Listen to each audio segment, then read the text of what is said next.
My dear brothers and sisters, Surah Alanfal is a chapter that takes us back to one of the most defining moments in early Islamic history, the Battle of Badr. It teaches us about faith, unity, courage, and the unseen help of Allah. The surah begins by reminding the believers that all matters, including the spoils of war, belong to Allah and His Messenger. This is not just about wealth. It is about discipline, humility, and keeping the community united. Allah tells the believers to fear Him, to reconcile their differences, and to obey Him if they truly claim faith. Then Allah describes what real faith looks like. True believers are those whose hearts tremble when Allah is mentioned, whose faith grows when His verses are recited, who establish prayer, and who give from what they have. These are the people promised forgiveness and noble provision. The surah then brings us into the emotional atmosphere before the Battle of Badr. Some believers were hesitant and afraid, yet Allah reassured them.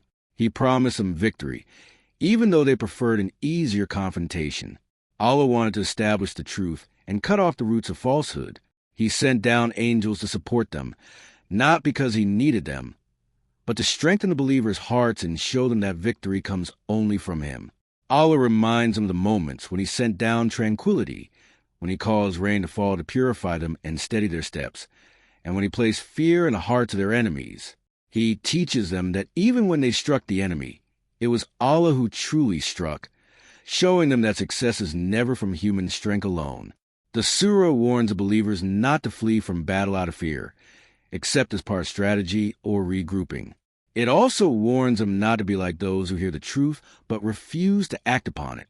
Allah calls them to respond to what gives them life, His call and the call of His messenger. He reminds them that He can turn a person's heart, and that all will return to Him. The believers are reminded of their early days of weakness, when they were few, vulnerable, and afraid, and how Allah sheltered them, strengthened them, and provided for them. They are warned not to betray Allah, His messenger, or the trust placed upon them. Wealth and children are described as a test, and Allah promises a light of the summit to those who fear Him.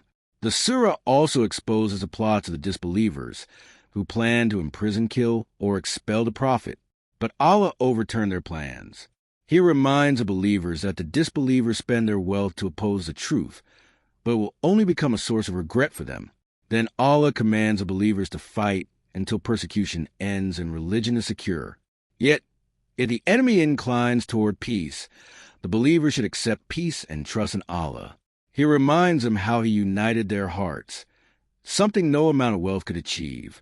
The surah encourages steadfastness, discipline, and patience in battle. It sets rules for captives, for the distribution of spoils, and for loyalty among the believers. It honors those who migrated, struggled, supported one another, and stood firm in the path of Allah. In its closing, the surah defines a true community.